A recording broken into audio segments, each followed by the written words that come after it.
So if you're thinking about doing something, don't let fear hold you back. Don't let your age hold you back. If it's on your heart, you need to do it because it's not going to go away. It's just going to keep nagging at you until you give it a try and give it a go.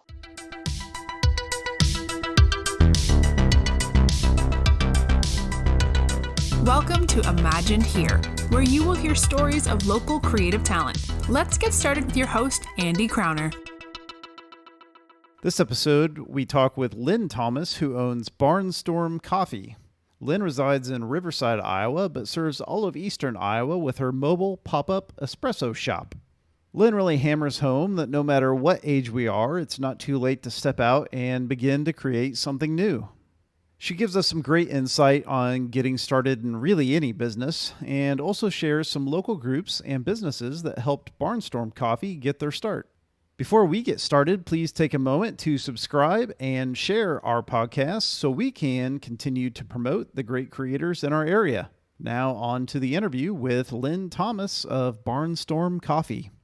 Welcome to Imagined Here, Lynne Thomas from Barnstorm Coffee, a mobile espresso service out of Riverside, Iowa, serving eastern Iowa. Welcome, Lynne.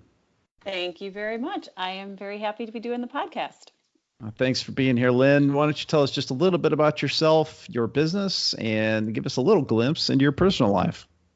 I am a born and raised Iowan. I am the youngest of three girls and was raised in far eastern Iowa in Clinton. Spent most of my adult life in Iowa, lived in Illinois for a short stint, and about 4 years ago, moved back to Iowa for an opportunity that was here. And about 2 years ago, just have felt for quite a while a longing to do something else, to create something that was sort of my own, if you will. And that's where Barnstorm started, basically. All right, so Lynne, take us to the day that you decided to create Barnstorm Coffee and kind of what was in your head and the actual day you decided to do it and set it up and make those first purchases of equipment, and take us to that day. It was shortly after Christmas, so it was, I think, around like January of 2018. We're sitting after dinner, my husband and I still remember the conversation vividly, and I said, I've got this idea. And his first response was like, oh no, okay, hit me with it. And I explained that I wanted to do a mobile espresso service, because when I started looking at the market and what was going on out there, I just felt that there was a really great opportunity to provide a quality coffee service at a place that wouldn't necessarily normally have it, be it a craft fair or an event along those lines. And so that's kind of where it was born from, was through that conversation. And once I explained it, he said, all right, I think you'd be really good at it. So that was January of, like I said, 2018. And I spent a lot of time just trying to figure out what was it going to look like? What was the name going to be? Because at that point in time, I had no clue what I was going to name it, and spent the next several months doing research, whether it was just visiting a lot of coffee shops, talking to other coffee shop owners that were kind enough to give me their time, pick their brains a little bit. And just as with everything else in the world, it was kind of going mobile anyway. And then it was just figuring out if that model was feasible and if I could actually make it work. Did you have one or two people that really stood out as inspirations during that time that helped you create Barnstorm? There's a gentleman that started a coffee shop in my hometown, Clinton, and his name's Jay, and he runs 392 Cafe, and he was really helpful. I mean, he's running his own very, very busy, coffee shop, and he was very helpful, took the time, spent probably a good couple hours with me, just kind of explaining all the equipment, the ins, the outs of various things. So that was one person that was really instrumental. And then I think, again, my husband, just that he was, supportive of the idea and was like, yep, go ahead, do it, move forward, do the research, do what you need to do, kind of thing. So it was, I would say it was those two people that were really key for me to get me started, at least. I think you're the second guest now to mention the 392 Cafe. So I'm going to have to take a trip up and spend some time there. Michelle from Michelle's Creative Cookies brought that up as a place where she actually sells her cookies. Oh yeah, they're doing some really really neat things. They like I said, they started in Clinton, opened a second location in the Quad Cities, and then I think now they're actually working on a third location as well. But what I have learned is that the coffee industry is people are very passionate about what they do, and they are very willing to spend the time, share their knowledge, impart what they know, encourage you in the journey that you're on. So that's just been really really helpful, but also kind of eye-opening because you never know the type of response you're going to get. Will people share their knowledge kind of thing? So So in the beginning, what kind of fear and roadblocks did you hit, and how did you conquer that fear? I think for me, the biggest part of it was just fear of failure because I am not a barista, never was a barista, never worked in a coffee shop. I was just really passionate about coffee. And it kind of went back to, again, there was that need in the market and just spent a lot of time doing the research, figuring out the name. And then my husband and I went to a big restaurant show in Chicago so I could kind of see all the different equipment that was out there. Again, talk to manufacturers. Is it, something feasible? Could you actually do this as a pop-up coffee service? And realize that yes, you could. So again, I kept working towards it, kind of little by little, piece by piece. And I didn't really have a specific timeline in mind. I just knew that I wanted to take my time and do it right. And then, kind of the big turning point for me getting over that fear of failure is I actually did a women's sort of retreat, entrepreneurial camp, if you will, August of 2018. And I think that was like that final catalyst that I needed to get over that fear. Because it's funny to talk about your camp counselor at my age, but I talked to my camp counselor. It was actually the final day. And she said, if you have that scared feeling in the pit of your stomach, she goes, that means you're doing something big and you just have to get past it. You have to push past that fear. And then things after that really started to accelerate. I finalized my name. I worked with a really great logo designer, and she did all of my design work for me, also in Eastern Iowa. So that would have been August, and then November pulled the trigger, made the big purchases, which is the espresso machine, and then the espresso grinder. Went out and did some training with my gentleman who I worked with to get my equipment through, and they're in Ames, Iowa. Did some training with them, brought the machine home, and then pretty much just taught myself what I needed to do after that to figure it out. And I think the other thing too is you have to get over that fear of failure because it's going to happen. And it's just a matter of picking yourself back up after you do, figuring out what went wrong and continuing to move forward. You got to look at it. Well, everybody's going to fail. You just got to get up and keep moving. So Lynn, was that the camp climb that you went to? Yes, it was. That was, for me, like I said, that was a huge catalyst and sort of that turning point in the journey. I've seen a lot of people posting about Camp Climb recently on Instagram. Is that something you'd recommend to listeners? If you are a female entrepreneur and you're kind of trying to figure out a direction that you want to go, absolutely. They talk a lot about surrounding yourself with find your tribe. And I will tell you, I found my tribe through that journey as well. These people have cheered me on. They have supported me. They've come out to my events. If they can't come to my events, they'll promote it on Facebook or Instagram. It's an amazing group of people. And it's just the journey that we've all been on through. I think going to camp has been amazing to watch these businesses just explode after going to camp. We will have a link to Camp Climb and everything else that we talked about today over on imaginedhere.com. And you can just type Lynne or Barnstorm in the search bar, and the show notes page will show up with all the information we talked about. So, Lynne, what is some of the best advice you've been given? I think it was actually a conversation I had with my mom. We were, I was talking about just, again, the fears and like, what if it doesn't work? And I go back to my own childhood, and I didn't really realize this, but my dad always wanted to be a farmer, and he was bound and determined he was going to do it because his mantra was, I'm going to try it, and if I fail, it's okay, because I'd rather try and fail than get to the end of my life and wonder, what if? So I think after having that conversation with my mom, it made me realize I don't want to have that regret and not have tried. I'd rather try it and find out maybe it doesn't work than not try at all. Have you had kind of a failure moment yet where you had to regroup and maybe do something different? Oh, There's been a few good ones. We were doing an event. My husband was helping me with this one, and we had 3 gallons of cold brew in the back of our vehicle, and we didn't secure it down. We thought it was going to be fine. We wedged it in and went off to our destination. Stayed actually the night before. Didn't check when we got there to make sure everything was stable. And the next morning we came out, looked at the back of the truck, and 3 gallons of cold brew was literally everywhere. It was Oh on the no. table.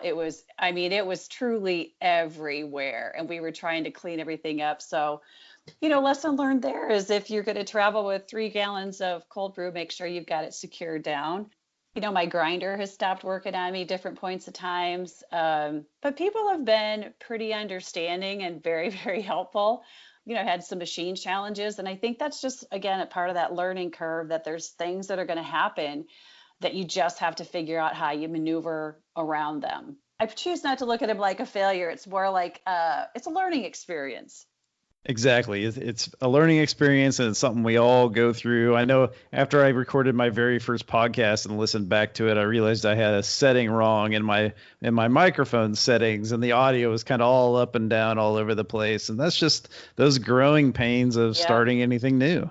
that's for sure. And I think people talk a lot about it, about how pretty the pictures look and how nice everything looks on Instagram. And you kind of don't see all the stuff that goes on behind the scenes and all the stupid things that do happen. And I mean, the challenge that I have is obviously I'm setting up somewhere new every single time. So there's always some logistical challenges, where I blow in people's fuses, plugging my equipment in, trying to figure out how do we navigate that. Sometimes a machine that just doesn't want to work right. So it's just, again, kind of like we said, you're figuring out those things as you encounter them, and it just makes you more prepared for the next time, and you won't make those same mistakes again. So obviously you're going to have a lot of big moments in the future, but what's some of your I made it moments so far? I think over the summer, I had done a lot of smaller events just because I wanted to get comfortable with the flow and figure out things and, kind of practice and work at my craft a little bit. But I did a big event over the summer that attracts between probably 3 to 4 thousand people. And I looked up, and like pretty much the entire morning, there was never not a line for people to get coffee. And at the end of that day, I looked at my daughter who helped me out that day, and I said, holy cow, like we did it. I didn't crash and burn.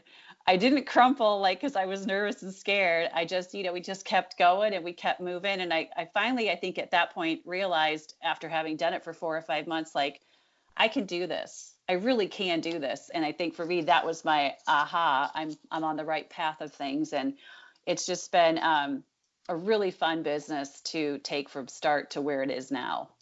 So Lynn, what is kind of next for Barnstorm Coffee? You got some more events coming up, or what else is coming up? I've got an event coming up in a couple weeks, actually over in Edelstein, Illinois, and it's a one-day market called Here and Gone, because literally it's going to be a one-day market, and we're doing some promotion for that right now on Instagram, but it's with a few other mobile traveling services as well, and we're taking over an old mercantile for a day. I usually try to post stuff about a couple weeks out so people know where I am going to be. But I pretty much got stuff blocked out for the rest of this year, and I'm already starting to book stuff into next year. So as you look into the next couple of years for Barnstorm Coffee, what goals do you have for the business? I think for me, just to continue to grow and to get better at the craft of making good espresso drinks, because I was talking to the gentleman on Sunday where I was doing an event, and I said I've learned it's very much an art, but it's also a science because it's your water mixed with your espresso, and it's very specific down to the grams and the ounces of water and that type of stuff. So I think just continuing to grow and get better with that. My goal too in starting this was to help promote other small businesses and support other small businesses within Iowa or the Midwest. So continuing to do that through, purchasing my beads through either Dash Coffee Roasters here in Cedar Rapids or Windmill Coffee Roasters out of Ames. So just continuing to support those guys. And we're looking at possibly getting a truck finally, just to be able to haul everything around a little bit easier, because right now we're pretty much cramming everything into my RAV, which is comical because I travel clearly with a lot of stuff. So working on that, and eventually there'll be a website at some point in time down the line. Just try to figure that and navigate that as well. Is the truck going to be something just to haul the equipment, or will it be something you Yeah. set up in and sell? No, I think that's why I like the particular model that I have now because I can pretty much set up anywhere. Whereas if you drive your truck, you're kind of limited to where you could take your truck to. And I like this that I can take it into, a wedding reception area or a really cool old building or various stores and, set up my table, set up my stuff. That's sort of the model that I like. So it's really going to be just a truck to be able to haul all my stuff around because I am out of room to do anything else at this point. Lynn, one thing we've found is that a lot of podcast listeners also like to read. So do you have a specific book or author that you'd recommend to our listeners? When I was starting this journey, a really good friend of mine gave me a book called Business Boutique by Christy Wright. And it was so helpful because it takes you through a lot of the steps that you need to go through when you're setting up a business. And it's just very practical advice. And at the end of each chapter, there was sort of a worksheet that you could work on that would ask you a lot of questions to help you define your business, kind of what your business model was going to look like.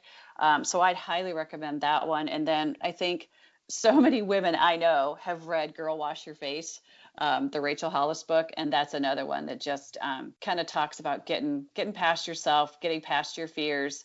You're not going to be good when you start out. Nobody is. That's why they call you a beginner. So those two books were really key for me in this journey as well. I've heard Christy Wright talk on several podcasts over the last couple of years, and she always has a really interesting story and really puts things in kind of a concept that you can really act upon right away. Yeah, for sure. I would love to eventually get to one of her live events. That's something of the future too, is to continue to go to those business events to, grow both personally and professionally. Imagine to your listeners, we know that you like audiobooks, so we've teamed up with Audible to bring you a special offer. Visit imaginehere.com/audible for a free 30-day Audible trial and 2 free audiobooks. You can cancel at any time, and you get to keep your audiobooks forever. So go on over to imaginehere.com/audible, and you can get your free 30 days and 2 audiobooks right now. So Lynn, besides a cup of coffee, what is one of the best physical gifts you've ever received under $100? I think it was something just as simple as a journal. My daughter gave it to me last Christmas, and it's just a really good place to put all your thoughts and feelings. And, someday, years down the road, it's something that maybe she can pick up and read and see what was going on in my life at that point in time. So it just meant a lot. So one of my favorite parts of having a local podcast is that we get to talk about local events and venues. And obviously you travel around and see a lot of those. So if you would give us some of your kind of favorite events you've been to and venues you've been at that are kind of right here in our area. Probably one of my favorites to do, and I think I actually heard Neat and Navy Blue, heard her talk about it, is the Good Makers Market, which is in Tipton, Iowa. And it's an amazingly well thought out, well put together event. Jess, who runs it, it's really fun. And there's just so many different kinds of makers that are there, really, really good food trucks. So that's a good one. I've popped up in so many really neat brick and mortars. Shop Miva, which is actually over on the other side over in Illinois, over near Geneseo. That's a really cool store. Copper Fox, which is in Tipton. That's another neat one. It's kind of like picking my favorite kid. I kind of like all the different venues because for me, they each offer something a little bit different as far as the vibe and how they feel and the people that run them. So there's those, and I could continue to go on, but those are probably some of my favorites that I've done. Now, did you just go on the rural road trip? I was, yep. I was actually part of Saturday's crew out at the Feathered Farmhouse in Sigourney. So I was part of that group that did that. And that was really fun. I think, so many of our small towns are just really struggling. My hometown's no different. And I think if we can get people to realize you've got these great gold mines in your town and you got to support them and you got to go, buy that cup of coffee from your local coffee shop or spend money with that boutique that's in your town because, we got to keep them thriving. Yeah, it's definitely one of the reasons I started this podcast is to highlight some of these businesses that Yeah. a lot of times we don't even know they're there, and they might be half an hour from us, but they're just in a little small town in Iowa or Illinois, Missouri, and we need to learn Right. about them.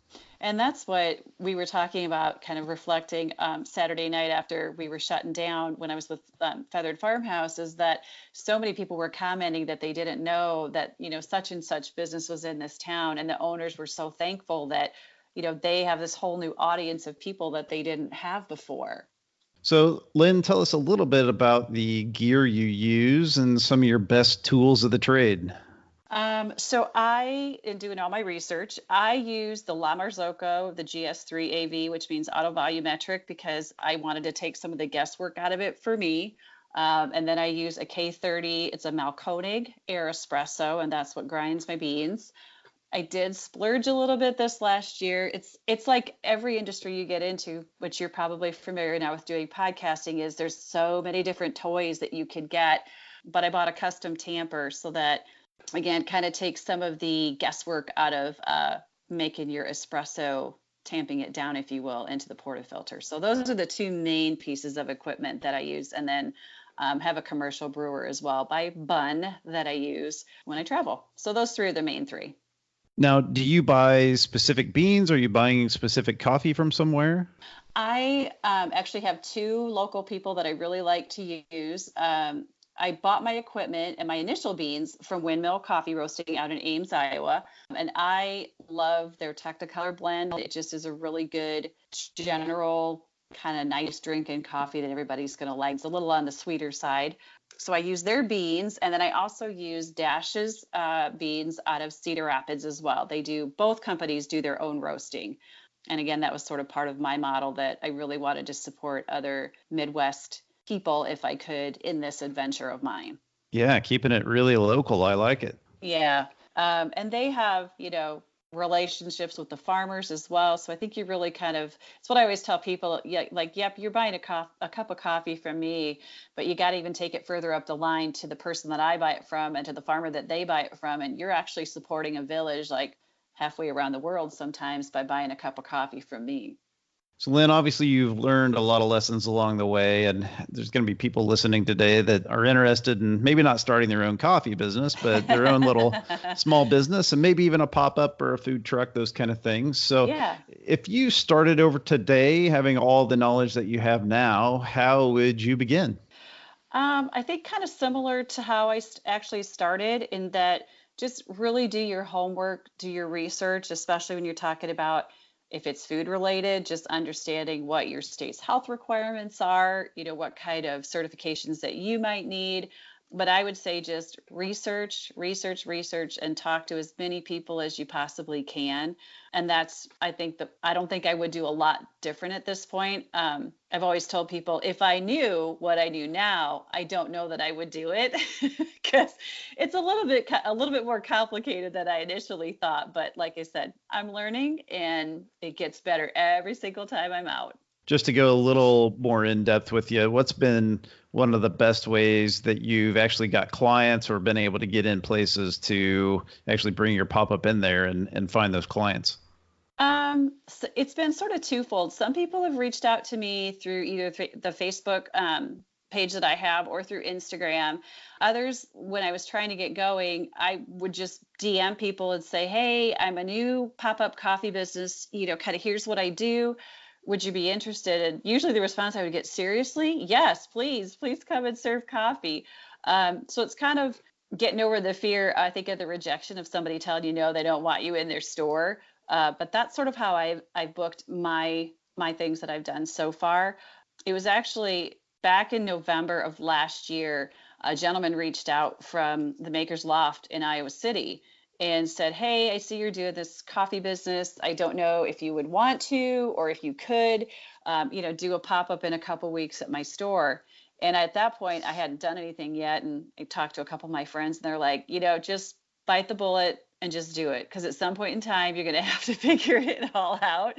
So I'm appreciative that that person reached out, took a chance on me, had me in their store during a busy time, and, kind of, again, was another catalyst to get me going in this journey. Yeah, that's a great push, having somebody like that reach out, especially somebody that's that connected in that market. Right, for sure.